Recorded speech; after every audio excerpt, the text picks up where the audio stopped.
accidental. We know so little now other than what we can see from these pictures. But the interesting point is there are a number of small airports around New York where passenger corporate jets or private jets will land and take off. And it's not uncommon, if you have ever visited the World Trade Center, when you go up to the observation platforms at the top, you can look down on airplanes that are either coming in for landings or taking off from New York airports. But all pilots who fly in this area know very well where the World Trade Center is located. All the routes are very far or comfortably far away from the two towers. And not just private planes, too, because with some winds in some directions, even out of the big commercial airports, planes are routed quite close to New York. I've flown in from LaGuardia, even into LaGuardia, but having to go right by the World Trade Centers. But we emphasize this is all speculative at this point. And just to reset for all of you, this is a special report from ABC News, and we are dealing, and we have to underline this, we are dealing purely in the realm of speculation here as to what may have happened at the World Trade Center. Obviously, a major incident occurred here on the upper floors of one of the World Trade Center towers. You can see multiple openings and flames coming out of at least two sides of the tower at the World Trade Center. And we just got a report that the Associated Press is now reporting that it was an aircraft. So that's one more witness weighing in, or at least one more source weighing in on the fact that it was an aircraft of some kind. And as Don Dahler reported, this occurred about 15 or 20 minutes ago in downtown New York. And New York time, that would have been about 20 minutes or 8:45. This is a time when literally tens of thousands of people are coming to work at the World Trade Center. Looking at the top of the building, you mentioned there's an observation center, and I don't know what time it opens, but I think it opens fairly early, and people are up there at all hours of the day.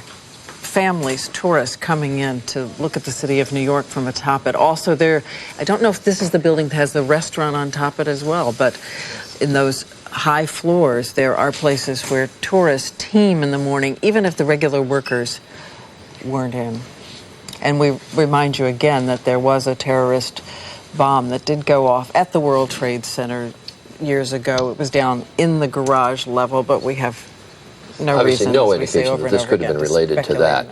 Right.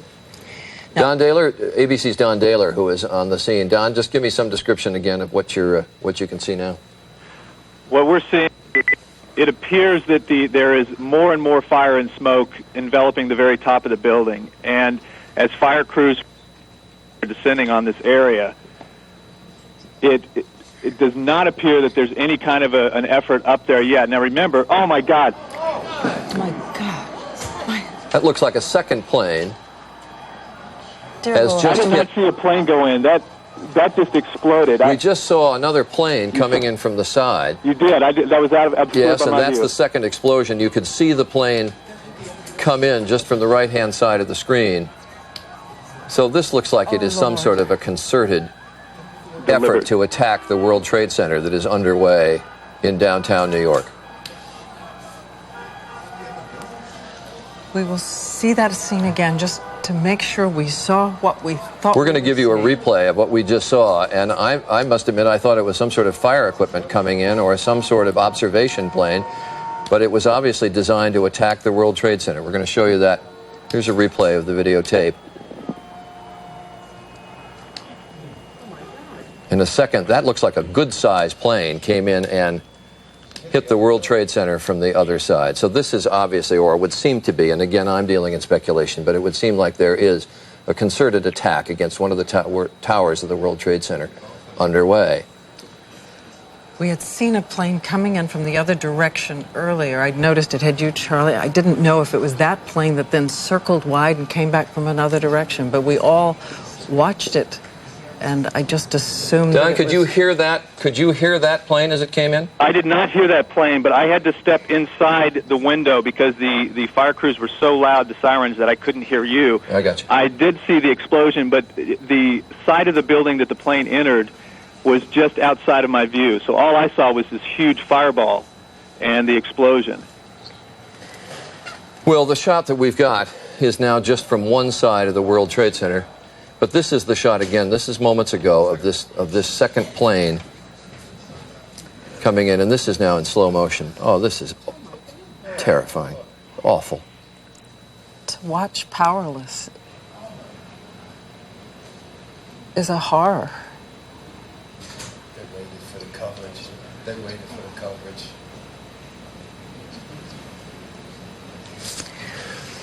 All right, we're going to go back to live coverage. Now you're looking at live pictures, and there is the second fire, which was brought about by this second plane that hit the tower. And Don, from everything I can see, it was the same tower that was hit the first time, right? No, it's the second tower. It's the other tower. It is the other tower that was hit. My mistake. They targeted it, from what I'm seeing on the television, from your view, the two towers are in, one is in front of the other one, but it was definitely the second tower that was hit about halfway down, not quite as high. And from my view here, it does not seem to be as big, as much damage as the original. I don't know if that means it was not as big a plane or what. I did not see the plane go in, but it's horrendous damage, but it doesn't seem to be the gaping hole through two sides of the building like on the first one. Don, from your vantage point, can you see if there are people coming out down below? I can't see the bottom of the base of the buildings. There's the wider shot of the two towers. Now, both towers have been hit by planes now in the last half hour, and again, I say we are totally powerless in knowing what's going on here, except that it would obviously appear, it can't be a coincidence like this, it would obviously be some sort of a concerted attack against both towers of the World Trade Center. This is again, we're going to show for the third time this tape of the airplane flying in and hitting the World Trade Center. This is slow motion of the plane coming in and hitting the obscured second tower of the World Trade Center. And you can see flame coming out, and I can't see the plane coming down. You know, if it just Charlie, that's a commercial-sized jet. That did not look like. No, that's a good-sized airplane. Yes. Yeah, that's not a little commuter plane. That was a good-sized jet. And I can't tell if it actually flew into the building or if it just clipped it with a wing. And if it did, of course, then there's the frightening prospect that the plane would have crashed right in the very busy streets of New York. Yeah.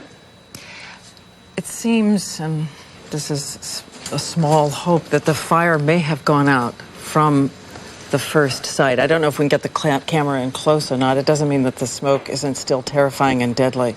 Diane, I can see from here the orange flames. The fire has not gone out. In fact, it looks as if it's encompassing a part of the building that was not initially part of the original explosion. I can see it moving over to the left side, which would be the east side of the first building, almost all the way over to the edge. The back side is totally enveloped in flames that I can see from here. Yes, with that kind of smoke, there's got to be an awful lot of flame in there. And I think all of us have thought at one point or another about the fact that these buildings, though they are so majestic as they stand above the skyline of New York, that it's very difficult for emergency workers or firefighters to fight these. We have a witness who was called in to speak to us. His name is Karim Haroki. Mr. Haroki, did you, as I understand, they're telling me in my ear, is it true that you witnessed the first plane hit the tower? Yeah. Could you give me some sort of a description of it? I was sitting in my car here in Greenwich, you know. I just saw the plane is coming down from the left side and going straight to the building, you know, and going inside. It actually went inside the building. Excuse me? It flew right into the building. I saw it coming from the left, and I saw the plane coming through to the building. I go inside. It's a small plane. You say small plane. Was it a jet? Excuse me? Was it a jet plane?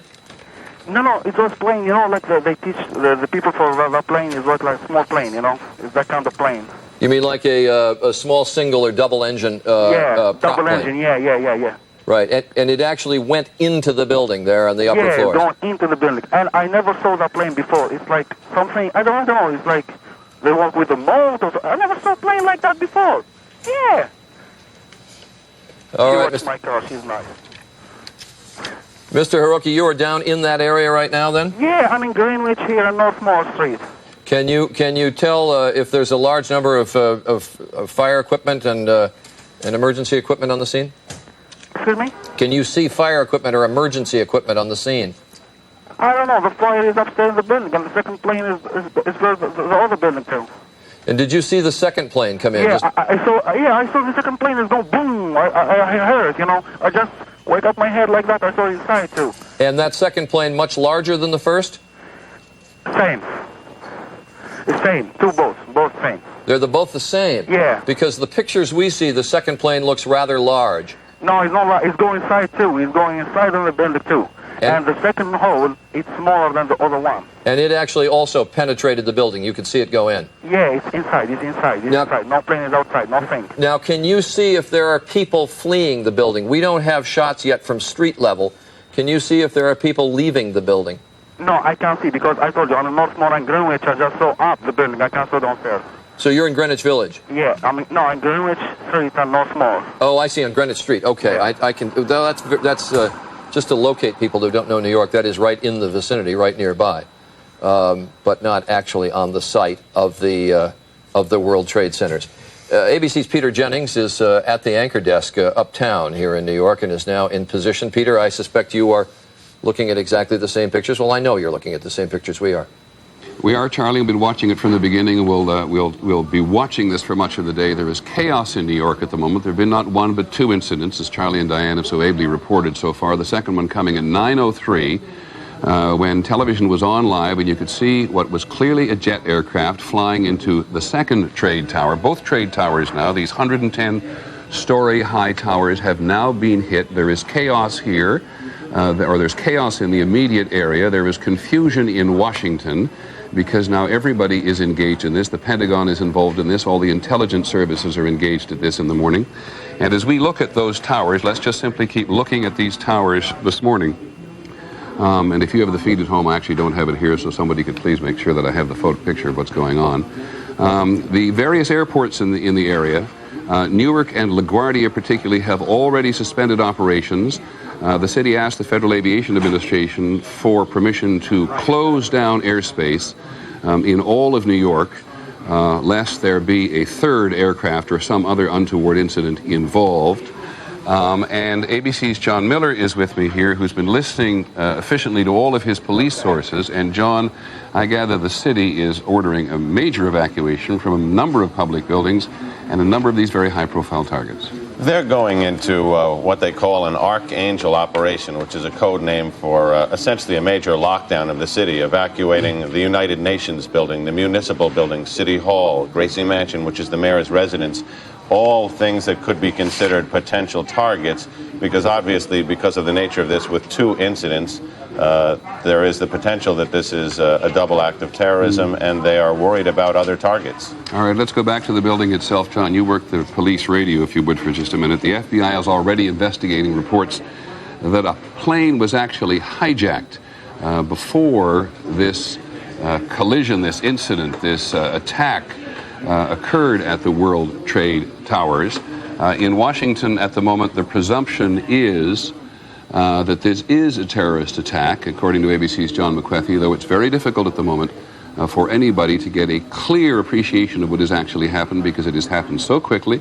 First attack coming just before 9 o'clock Eastern Time, and the second attack, which we could all watch, those of us who are watching television, occurring at 9:03, just 3 minutes after. The president is in Florida, and he has already been told of what is happening. These trade towers have always been, and you may have heard it already this morning, regarded as a prime target for this particular act of terrorism. As you know, there was terrorism at the World Trade Center before 1993. There was a huge bombing attack on the trade centers. These are the two at the southwestern corner of the island of Manhattan, just prime pieces of real estate of interest to anyone who wishes to hit either New York City or the United States in a very, very visible and vulnerable way. We have with us at the moment Lindsey Grimm, a witness who was in the building on the phone. Lindsey, can you hear me? I hear you. Can you tell me what you know? Well, I actually, just to clear things up, I wasn't in the building. I was in the World Financial Center, which is directly behind it. Okay. And I was our part of the building faces the section, the courtyard where the World Trade Center is. So we ran to the window right after we felt this kind of this sonic boom as if it were an earthquake, and something just wasn't right. We ran to the window and somebody yelled, "Oh my God, a plane just flew into the World Trade Center." Is this what we think of as the first one or the second one, Lindsay? It was the first one, because I was actually outside for the second one. And the first one appears to have gone into the southern tower, am I correct? Correct. And this second one, did you see the second one? I had my back facing. I was running as fast as not running, but walking at a brisk pace away from the two buildings when I heard it, and people just started screaming and running. Now, you know the area fairly well working down there. Is 9 o'clock in the morning the time when people have gathered in very large number? People get there early or get there later? Yeah, I actually just happened. I usually get here a little after 9, and I happen to be here early for a meeting this morning. So, yeah, I mean, you see the general amount of traffic about 9 o'clock. Is that when it happened, right at 9? No, just before and just after 9. Okay. In that there have been two. Can you see outside at the moment as to anything that's happening? I am outside. And where are you and what are you seeing? I am west of the two buildings, looking directly at them, and it's difficult to look at. I'll tell you that much. This is not an area which is easy to reach for emergency services. These two buildings hug the Hudson River. There's only the West Side Drive that comes up there. Is there a large amount of emergency equipment descending on the place? There sure is. As soon as I got out of the building, obviously the first thing you're surrounded by is siren noise everywhere, and you can hear it coming by now, even still. Anything else you know that you'd like to add? Just as I was coming out of the building, I heard somebody sort of ushering people away, and they were saying, "You guys got to get out of here, it's a bomb." Many thanks, Lindsay Grimm, who saw this occurring, at least the first, hesitate to call it an attack. The first incident, we'll continue to call it for now, and very much the second one now. That's what it looks like. Both of the towers in the Twin Trade Towers are now on fire. We have no idea whatsoever the measure of casualties inside or the measure of damage inside, though you can only imagine it. The New York City Office of Emergency Management said to us a short while ago they do not know what happened yet. Want to check in very quickly with the President of the United States, John Cochrane, who was the President in Florida. John? Peter, as you know, the President's down in Florida talking about education. He got up out of his hotel suite this morning, was about to leave. Reporters saw the White House Chief of Staff, Andy Card, whisper into his ear. Then reporters said to the President, "Do you know what's going on in New York?" He said he did, and said he will have something to say about it later. His first event is about a half an hour at an elementary school in Sarasota, Florida. Thanks, John. John Cochrane with the President. President's in Florida today pushing his education reform. It will get wiped off the agenda today in view of this extraordinarily serious accident. For those of you who don't know, the Twin Trade Towers, and it's a popular destination for tourists when they come to New York City. It has financial offices in it. It has government offices. It has lots of access on the top, above where this incident actually occurred, where tourists come. It's one of the great views in New York City, and people gather there, certainly at the foot of the building, fairly early in the morning, to be able to go and see it. The two collisions, the two incidents have occurred about 2/3 of the way up.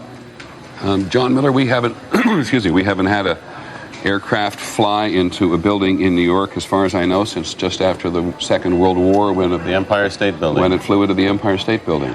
That's right. A B-52 flew into the Empire State Building then, and this is really the first time there's been anything like that since. John, I was listening as you and Chris Isham, the head of our investigative unit, wandered up here to the rim just a short while ago to saying, one of you, I think, this was something they've been waiting to happen. Who are you talking about? What are you talking about? What we were talking about is there's been a great frustration since the bombing of the World Trade Center, which the suspects later told federal authorities were intended to take the building down, that it didn't have a larger effect. And U.S. intelligence, FBI people for years have heard that they've always wanted to try and finish that job off, to take the buildings out, and that it was another viable target. Interestingly, ironically, whatever you want to call it, the World Trade Center just hired 2 weeks ago the head of the FBI's National Security Division for Counterterrorism in New York to augment and take over their security, pretty much aware of the level of threat that this is as a symbolic target.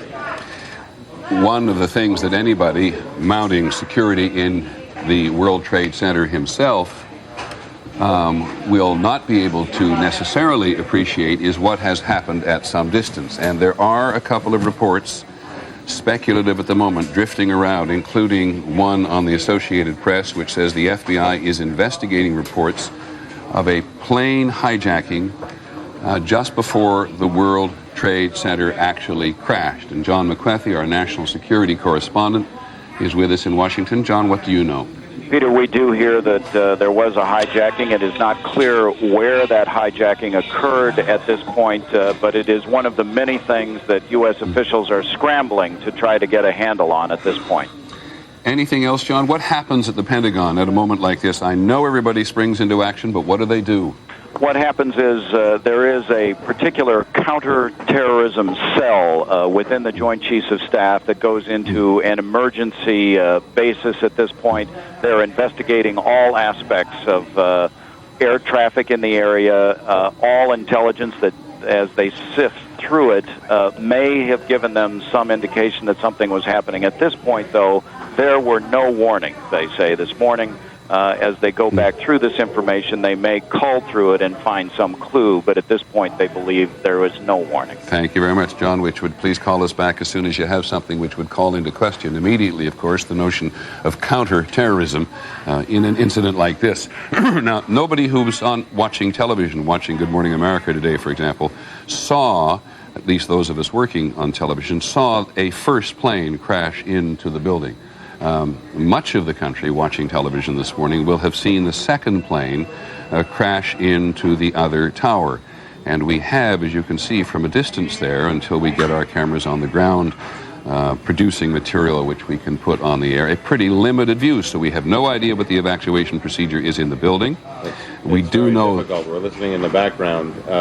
At this time, all elevators are out in both towers, according to the rescue workers on the scene. They put out an urgent call for Scott air packs because they're climbing smoke-filled stairwells. They've got to go very high up to get to the target locations, and they're talking about people trapped in the smoke there. And this, of course, is reminiscent of 1993 when the explosions occurred at the trade towers last time. Exactly. John, is it standard operating procedure? You mentioned that all of the other principal government buildings in the city, Gracie Mansion, the mayor's official residence, and some of the other buildings will be evacuated. Is that a fairly standard anticipated operation? It is an existing plan that is on paper, but Peter, I have to say, it's never been put into effect in New York. This is unprecedented, and I think as this develops, you'll see similar plans go into effect in Washington and potential target buildings, because they really have to take the position that they're under some form of attack here, at least as a precaution, until they sort this out. As we wait to get a better grasp of what now becomes a rescue operation of the people in the twin trade towers, we're reminded here that the U.S. officials, according to Pentagon sources, have no warnings today of any kind of terrorist attack. And if you listen to the news on a regular basis, you hear the Pentagon warning Americans worldwide of some impending terrorist attack. And here we are in the height of commercial America, with no warning whatsoever, no intelligence whatsoever, as far as we can tell, at least in these first couple of hours. No, and all of the latest intelligence, at least the basics of which I've been scanning for months, have focused on the high potential for attacks against American targets abroad. Indeed, federal authorities and the intelligence community have reported they've interdicted and interrupted more than a dozen of those attacks by shutting terrorist cells down around the world. They've always been worried since the first attack on the World Trade Center that there would be another bold strike on U.S. soil. And, of course, there are any number of targets which have been high on counterintelligence's list in New York City: the Lincoln Tunnel, the United Nations, the Holland Tunnel, the FBI headquarters, not to mention all of the city civic buildings which John mentions. President Bush is, by the way, going to speak very shortly to the nation about this, and then he's going to return to Washington. And we have on the phone our principal aviation analyst and expert, John Nance. Good morning, John. Morning, Peter. What would you like to contribute to this? Because one knows that it is indeed possible to fly an aircraft into a building if one intends to do so. If one intends to do so, that's correct. And unfortunately, when you've got something that has been as worrisome a target as the World Trade Center, regardless of the way we've hardened it up on the ground, they have apparently, whoever they is, picked the one vulnerable area. The thing that is most disturbing to me is not only the fact, of course, that there are people more than likely in that building that have been directly affected by this, but that we may have an innocent load of passengers. The flash of that second aircraft across the screen is disturbingly close to what you would call the planform of an Airbus A319 or an Airbus 320, also of a 767 or something of that nature. And that's a large airplane. John, let me go slowly with you and we'll actually put it on the screen again, very slowly, so that we can see it come across screen. Are you able to identify specifically the type of aircraft by looking at this videotape as it comes across? Can we roll that, please? I'm watching that right as it comes across the screen, and it is more than likely not a Boeing 737. That profile, Peter, is very close to an Airbus A320, A319. And who flies the Airbus 320, 318? We have quite a few airlines. Okay, so very few private ones. All right, and John comports a little bit here with at least these initial reports that the FBI is investigating reports of a hijacking just before the second crash occurred. We had no. John, let me just ask you one other technical question about just flying in the World Trade Centers. When the first incident occurred, it was reasonable for people to suspect that that was an accident. Yes.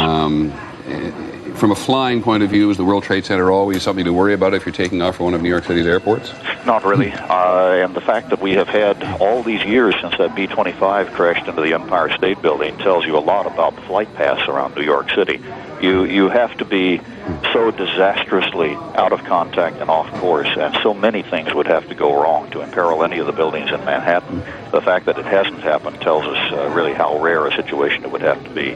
John, the FAA immediately asked for New York City airports to suspend operations. We can confirm that Newark and LaGuardia have closed down. And Kennedy and Teterboro and Westchester. Yes. They've essentially asked all airports within a 20-mile radius to put a hold on anything taken off. Teterboro Airport, which is in New Jersey, just on the west side of the Hudson River, and Westchester, which is maybe 40, 50 miles north of New York City. They're all suspended operations. Standard, easy to do, John, quick to do, it seems to have been so. Fortunately, very, very quick to do because they're all controlled by air traffic control towers, and they can put a halt to the operations with one phone call. Okay, John Nance, thanks very much. Call us back, will you, if you learn anything. Peter, one of the difficulties they're going to face, as you can glean from this picture here, is the people who are trapped and need to be rescued are on the upper floors, but you see the plume of smoke covers the roof.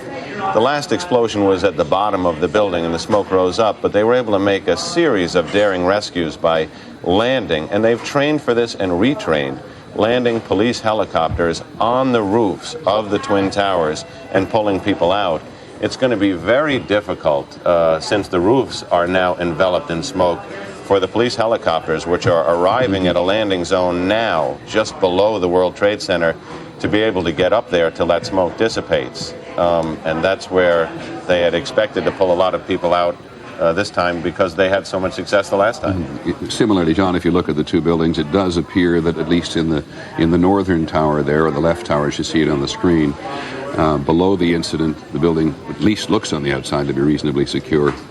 And people will have a long, horrendous, terrifying walk down in a darkened building. But we'll at least be able to get out on the ground. By the way, Claire Shipman, ABC's Claire Shipman just called in. She's been checking with the FBI. She also says that the FBI had no warning whatsoever. Their crisis management operation in Washington is in place in conjunction with the Federal Aviation Administration. They are all now, which makes perfect sense, focusing on the recovery of survivors. The New York Stock Exchange has delayed indefinitely its opening today. This will just have not only an extraordinary effect on the national psyche, one surmises, dissimilar perhaps, but from what happened in Oklahoma City, but a very clear reminder to those of us in the United States that terrorism of a huge magnitude with which we're somewhat more accustomed in the Middle East and in Africa, given the attacks on the U.S. embassies a couple of summers ago. But a reminder again that as far as international terrorism is concerned and people's anger and even desperation on this occasion with the United States is going to find itself manifest here on U.S. soil. John, is the Here's the president now in Florida. I wonder if everybody knows there what's going on. We'll listen to him. Ladies and gentlemen, this is a difficult moment for America. I unfortunately will be going back to Washington after my remarks. Secretary of Rod Pace and Lieutenant Governor will take the podium and discuss education. I do want to thank the folks here at Booker Elementary School for their hospitality. Today we've had a national tragedy. 2 airplanes have crashed into the World Trade Center in an apparent terrorist attack on our country. I have spoken to the Vice President, to the Governor of New York, to the Director of the FBI, and have ordered that the full resources of the federal government go to help the victims and their families, and to conduct a full-scale investigation to hunt down and to find those folks who committed this act. Terrorism against our nation will not stand. And now, if you join me in a moment of silence.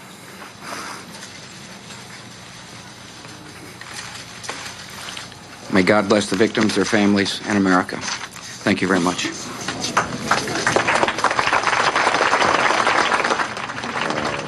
President clearly shaken, I think one can say, confirming what we think we all knew, which was that 2 aircraft in an act of terrorism crashed into the twin trade towers. Nobody was quite certain about the first one at the very outset, but the president absolutely, having talked to the Vice President, the Governor of New York, the Director of the FBI, now believing and confirming that we have 2 terrorist attacks on the World Trade Center, and the president saying the 2 things which a president must say at a moment like this: terrorism will not stand,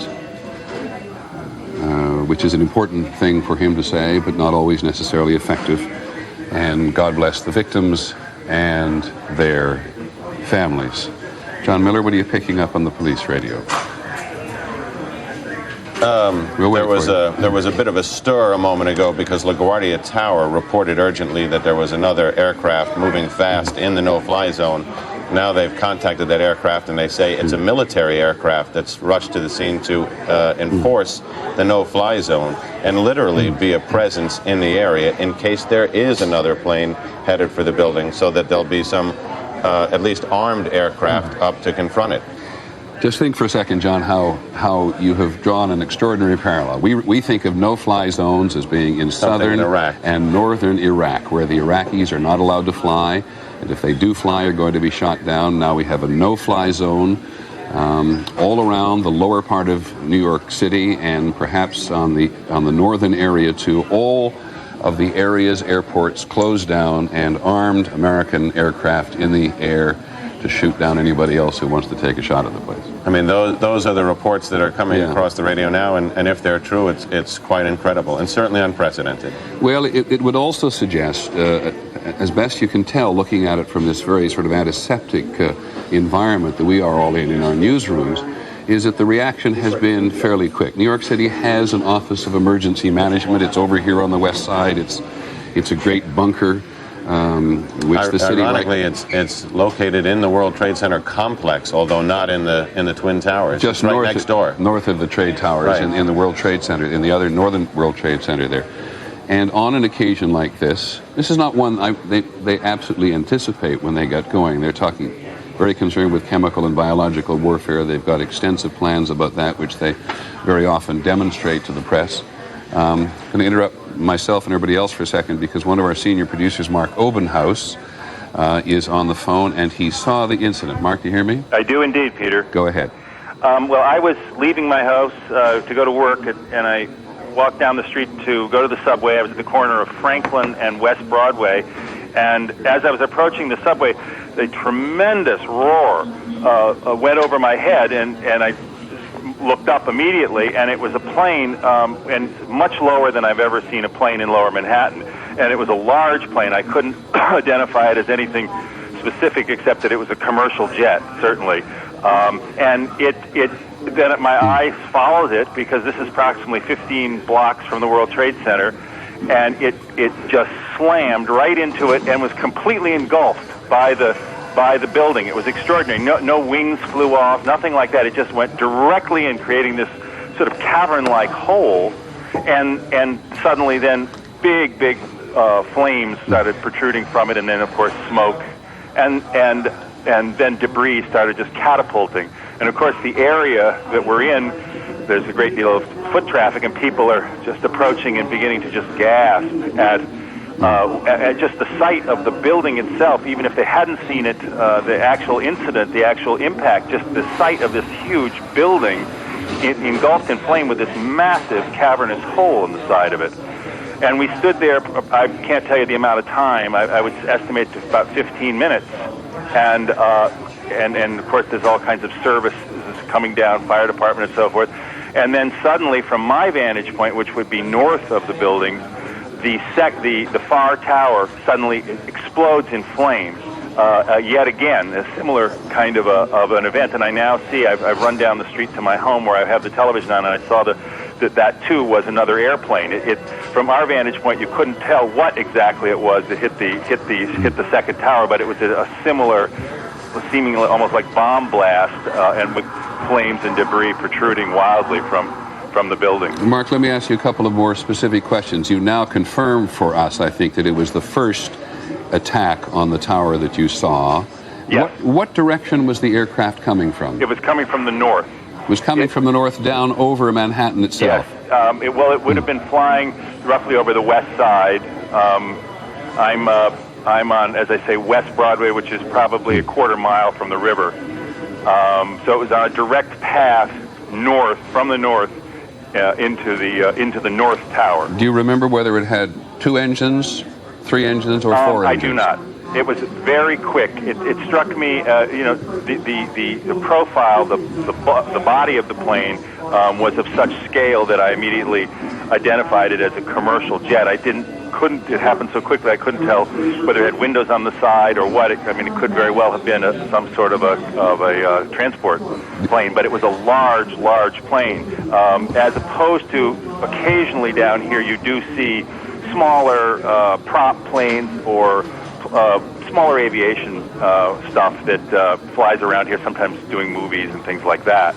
But in all my years down here, and I've lived down here for about 20 years, within walking distance easily of the building, I've never heard anything like this, and that's why I just immediately glanced up and just followed the track of this sound and this huge plane that was swooping over my head. Could you see any markings on it whatsoever? No, I did not. It was too quick. I can't give you any kind of identifying help on what it was. Do you remember what color it was? My impression was that it had a tan coloration to it.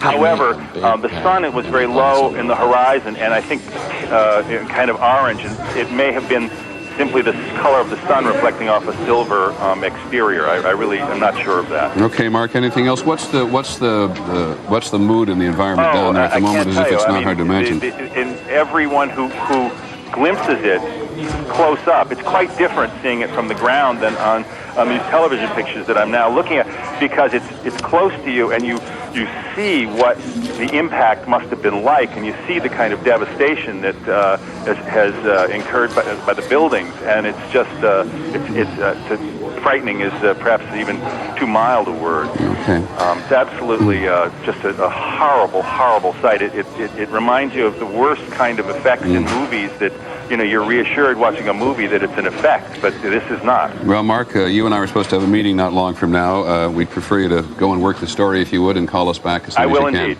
Many thanks. Mark Obenhaus, one of our senior producers on the phone, who saw the incident, describes it as a large plane, not sure what the color was, not sure the number of engines it had, which in his mind, he's a very experienced reporter, reflects the speed and surprise with which this aircraft, this is the first one we're talking about now, just before 9 o'clock, approached the World Trade Towers from the north, causing the first huge gap in the building. And Mark describes the plane being engulfed in some respects by the building. Didn't see wings fall off, saw it go absolutely, totally, almost as he described it, into the building itself. And we now have had one of the enormous difficulties about terrorism, everybody knows, is that you almost immediately get a claim of responsibility, and you may get several, and people's suspicions get ramped up given the obvious nature of people who they think are or know are involved in terrorism around the world. There has been a claim of responsibility, according to the Reuters news agency, made to Abu Dhabi television in the Persian Gulf from something called the Palestinian DFLP. The Palestinian DFLP is something called the Democratic Front for the Liberation of Palestine. It has been for many, many years one of the most militant of the Palestinian organizations, has been involved in violence before, has been involved in other actions before, and it is the first organization to claim responsibility for this, though we have to caution you in all the obvious ways that before the day is over, there may be any number of people who claim responsibility. The White House, of course, has leapt to the forefront of people's concern this morning, and there is a plane circling the White House at the moment, and they're clearing the grounds there. That's a report which may be misleading in that it may presume an attack, whereas we just discovered a moment ago that what we had with an additional airplane in New York airspace was a security operation. I think probably most Americans know that there is no building in the country which has heavily defended, I shouldn't say deemed secure, but a battery of anti-aircraft missiles on the top of the White House itself. We've had an incident, as you know, in the past, several years ago, where a small aircraft landed in the White House garden, and the pilot, mentally deranged, as I recall at the time, was killed. But the White House is certainly been very heavily defended, and this plane circling the White House adds to the trauma that people are feeling today, but we have no idea precisely what that means. John Miller, you're listening. The scene is still in some degree of chaos, but the police have set up a major mobilization point just outside the building, and they've set up a tactical mobilization point. The major mobilization point is for the responding units involved in the rescue. The tactical one is actually an armed mobilization point for security outside the World Trade Center now. Thanks very much. Let's go to the White House. Claire Shipman is on the phone. Claire, what's that we're looking at? Well, that's what we're trying to figure out right now. All we know is it's a gigantic plume of smoke coming from behind the old executive office building, and we're told that the White House itself, the West Wing, at the very least, is being evacuated, that our personnel from there are being asked to leave. We've sent people running over there to try to find out what it is, but we don't know yet. Now, the old executive office building is slightly to the west and a fraction to the south. So we are looking southwest from a camera just across Lafayette Park, which is north of the White House. The White House is to the left side, out of your picture. Maybe even the cameraman could give us some appreciation. But you have no idea. Was that an explosion? Did you hear anything? We did not hear it. In fact, we were trying to figure out from the White House what security precautions they were taking around the White House in the wake of the apparent attacks on the World Trade Center, and we suddenly just saw the smoke rising from behind the old executive office building. We have people on their way there now, but it's like nothing I've ever seen. I mean, we've never seen that kind of smoke coming from anything that would ordinarily occur here. I must also tell you, Claire, I think if you think about what's behind the EOB there, you're really down in pretty open area. It doesn't look like a place where a building would be on fire. No, that's right, although there are a number of buildings just behind the old executive office building on G Street that could potentially be on fire, but nothing you would necessarily think of as a target. Apparently, we're also... Claire, let me interrupt you for a second. We now have fire confirmed at the Pentagon. John McCarthy at the Pentagon can hear me. John, please get in touch immediately if you can and brief us in there. John McCarthy has actually been evacuated from the Pentagon, and parts of the Pentagon are indeed being evacuated. We want to hold our breath here, it just seems to me, for a second, and not get into a mode that the country is under attack. But we now have 2 attacks on the Twin Trade Tower Center. U.S. buildings, city buildings completely evacuated in New York City. We have this mysterious black smoke at the southwest corner of the White House, which is to say there's something going on behind the old executive office building. We now have a report that fire has been confirmed at the Pentagon. ABC's John McWethy, our Pentagon correspondent, who's been plugging in as quickly to the intelligence and counterintelligence units there this morning, has been temporarily evacuated. But that is as much as we know for sure at the moment. John Miller, go back to what you're hearing on your nets. Actually, it's interesting. In New York City, they're reporting on what we're seeing here also, essentially trying to tell everybody that heightened security is important now. John, I apologize. There's a lot of us here. What are we listening to there? Say again. Say again, please. Come here, John. Reporting that bomb squads are checking out Air Force One before the president. Good. Try to correct. So we have bomb squads. I think you're going to see a lot of this, and I think we were talking about this a few minutes ago. In fact, when I was telling you that in New York they were evacuating the municipal building, the United Nations, Gracie Mansion, which is the mayor's residence, all potential targets, I suggested to you that shortly in Washington you'll probably be seeing the same kind of reaction at sensitive symbolic locations.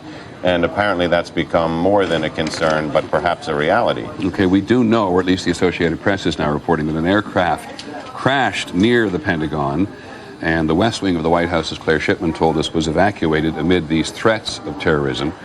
I guess first of all, let me go to another eyewitness. ABC's Bill Blakemore, one of our senior reporters, has been an eyewitness to the New York incident. Bill, you on the phone? Yes, I am, Peter. Go ahead. I'm down at 12th Street. It looks like we're more than a mile north of this very surrealistic site, and business has completely come to a stop here.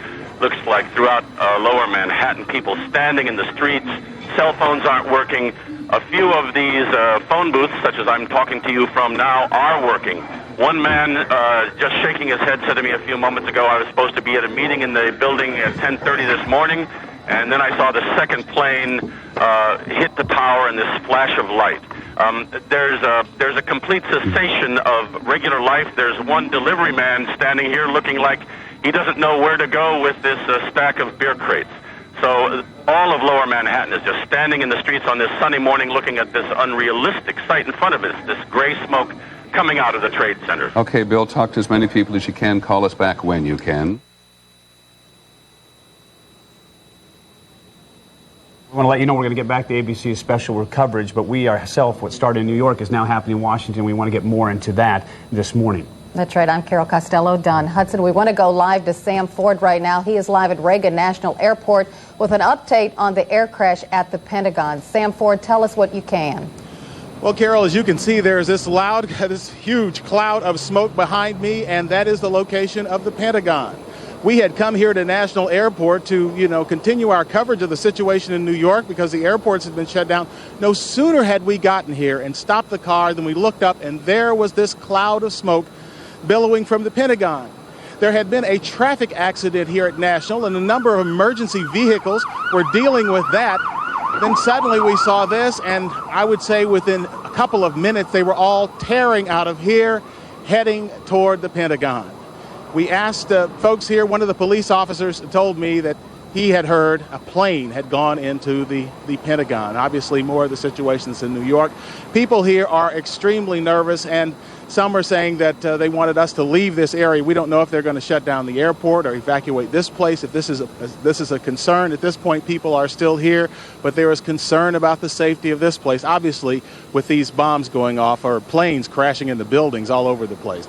But that's it here. As you can see the smoke, and you can see, paper flying about. Yes, Carol. Sam, a question for you. We understand that there is a tail section of a plane sticking out of the Pentagon, and a plane did hit the Pentagon. Is that true? Well, at this point, Carol, we are at National Airport, so all we can really see is the flames. Now, I understand we have some photographers over at the Pentagon. I cannot tell you exactly, but from our vantage point, we see smoke. Sam, if I can interrupt, we do have an eyewitness who actually saw this event take place. They're on the phone with us now. Is it Mr. or Ms. Gurman? Mr. Gurman. Okay, Mr. Gurman, tell us what happened. I saw a big explosion, a ball of fire. My window right, and I looked at it. It was a big ball of fire and the smoke coming out. But I'm looking at it right now. It's Mr. Navy Annex and Mr. Pentagon. It's like so many high-rise buildings. It's probably a parking lot, or there's a cemetery behind the Navy Annex. Mr. Gurma, did you actually see a plane? I didn't see a plane. I heard the explosion. I thought it was a flyby because I live next to the airport. My window rattled. I looked out. I saw a bowl of fire and just smoke coming out. Are you feeling nervous right now, Mr. Gurma? Oh, very much so. I thought I was hit. I mean, the building shook so much. Well, you're not the only one, that's for sure. As we keep you on the phone, and Sam as well, we're now getting reports that the White House has been threatened. Here, we're also getting reports the Capitol has been evacuated, the West Wing of the White House evacuated to go along with all this. What started at 8:40 this morning in New York is now threatening, of course, our city, our safety, and a lot of folks and very concerned. The pictures you're looking at right now are from our live cameras. You can see smoke pouring near the Pentagon. Mr. Gurma, do you want to add anything? I can hear you're still on the phone with us. I'm trying to get out of here because I live a few miles from the Pentagon. Okay, you get going, Mr. Gurma. We understand. Thank you for joining us. Let's go to a White House shot that we have right now. The White House West Wing has been evacuated, as we understand. We know that President Bush is not there, but he is on his way back to Washington. You can see the armed guards on top of the White House keeping watch. But at this point, they, as well as we, don't know exactly what's going to happen, but everyone is on standby, as you might expect. And as you mentioned, in case people are wondering and didn't see President Bush in Florida for an educational issue down there, he made a brief announcement about this and said he was on his way back here to deal with it, and of course saying that the terrorist acts will not be tolerated and that they will be looking into it. But after he made that comment is when it happened at the Pentagon. At that time, only the two planes had crashed into the Twin Towers, the World Trade Center in New York. We wish you could tell you more about what's going on in our own backyard at the Pentagon. We don't know if there were any injuries. We do know there was a construction scene on the scene at the time. We do know when they heard something explode, they turned around and they started to run. We do not know if anyone inside the Pentagon or around it was hurt. Okay, we have another person on the phone. Janet, are you with us? Yes, I am. We understand that you witnessed a plane crash into the Pentagon? Yes, sir, I did. Tell us exactly what you saw. Well, I live in a high-rise building just outside of Roslyn, and I was actually glued to the television, and I have an office here, and it's all glassed in, and I saw a plane just coming right in front of my window, flying at a path that the commercial planes do not fly. Not coming into the direction to land at National Airport. How big was the plane? It certainly looked larger. Every once in a while there's a flight path difference for smaller private planes that come in. This was not a small private-looking plane. It looked more like sort of a commuter-type plane. And you said it was sizable, yes. And then you said it was headed directly to the Pentagon. Yeah, it was heading in the direction of the airport, and I thought, this plane is way too low, and there's no runway that it goes in that direction, and it didn't turn at all. And as soon as I saw it, I knew it was way too low and not on a flight path that I'd ever seen before living here. Okay, and what did you hear? I couldn't hear anything from where I am. I just saw the plane just disappear out of my sight beyond the trees, and then I just saw massive billows of smoke. And then a few minutes later, I heard it was, and it basically is obviously right where the Pentagon is. I can't see the Pentagon; it's covered with trees. Are you in a safe place right now? As far as I know, I'm in my apartment where I live, so I am on the 13th floor of a high-rise in Roslyn here. We can see on the bottom right-hand corner of our screen, you can see the firefighters spraying at the Pentagon, trying to put out that fire. Jan, were you already aware of what happened in New York when you saw this coming? Yes, sir, I was. I was glued to the television because I actually am running an event in New York at the end of the week. Oh, you poor thing. Okay, we're going to go back to our Sam Ford, who's at Reagan National right now. We understand the FAA has taken some action. Sam, can you tell us what it is? Yes, Carol. Because of this situation, the FAA has shut down all aircraft flights across the country. I think it is a situation where it is too dangerous.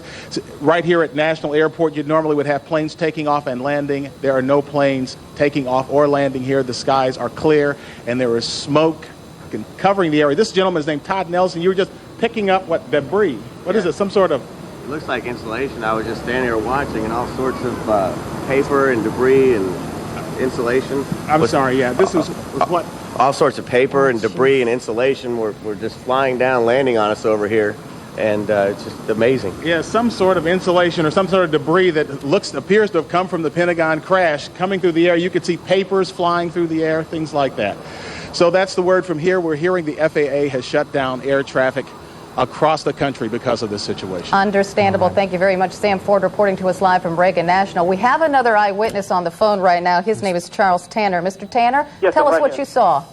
I was in the, I live at the Overlook Apartments, and I was doing some exercises, jump roping, and this plane came increasingly fast, almost close enough to, if it headed this direction, hit the building that I'm in, which is an 8-story building, but it was aiming for the, in the direction of the Pentagon, and then all of a sudden I see this puff of smoke, and I just ran over to Columbia So you didn't Pike actually to get a better view of it. So, Charles, you didn't actually see it hit. You just saw it to a point, and then you saw the smoke? I just saw this plane coming very, very fast, going in that direction as I was listening to you guys talk about what happened at the World Trade Center. And where you live, obviously, it's close enough to Reagan National, but that's not a type of flight path you normally see. Right. Well, I'm closer to the Pentagon than to Reagan National. Okay, but obviously planes flying over there on a daily basis.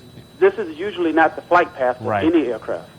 Mr. Tanner, we do have more information about exactly where that plane crashed. We understand right now from the AP that it crashed near a helicopter landing pad near the Pentagon. So as far as we know, it didn't crash directly into the Pentagon. From where you are, Mr. Tanner, are you okay? Are you safe? Well, unless, of course, the plane decides to hit this building, yes, I think I'm very safe.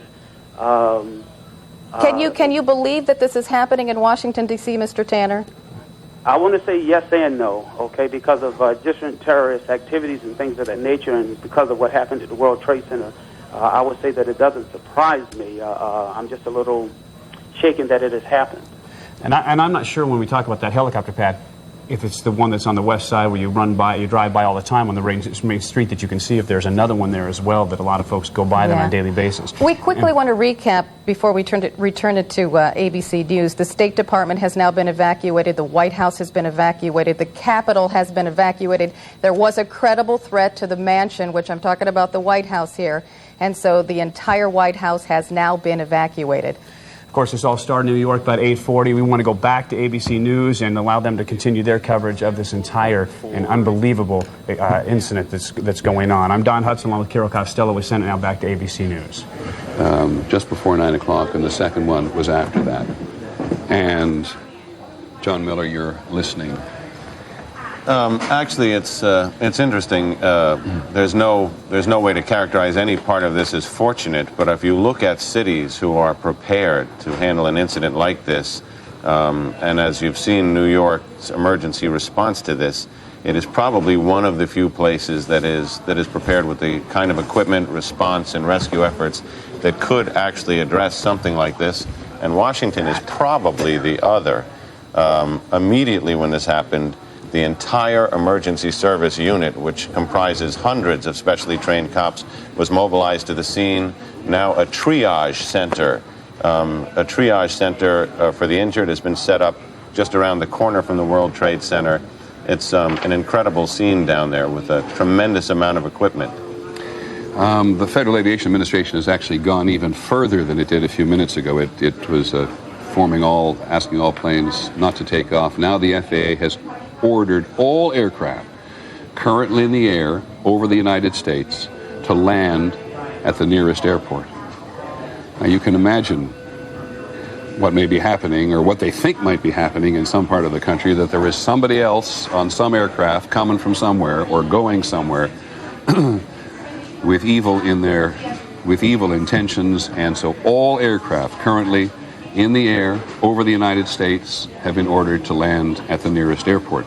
I think what you're going to see... Hang on a sec, Don. I just want to check one thing, because one of the very first people the President talked to was the Director of the FBI, and Pierre Thomas, who covers the Justice Department and the FBI for us, has been here. They may think they prepare for this kind of thing, Pierre, but man, it must have been a shock. Stunning shock. The FBI Special Operations Center is now in full alert. The FBI extremely concerned that there would be additional attacks. Normally when you have a situation like this, they immediately get on the line with the CIA, the various intelligence agencies, trying to get a sense of who might have been planning something. But right now, the first order of business is to protect against a second attack, third attack. The feeling is normally when you have this kind of situation, there will be more attacks almost immediately. Let's go to the trade tower again, because, John, we now have what do we have? We don't... Wow. It looks like a new large plume of smoke. Now, it may be that something fell off the building. It may be that something has fallen. We don't know, to be perfectly honest. But that is what you're looking at, is the current. That's the scene at this moment at the World Trade Center. Dan Dahler from ABC's Good Morning America is down in the general vicinity. Dan, can you tell us what has just happened? Yes, Peter. It's Don Dahler down here. I'm 4 blocks north of the World Trade Center. The second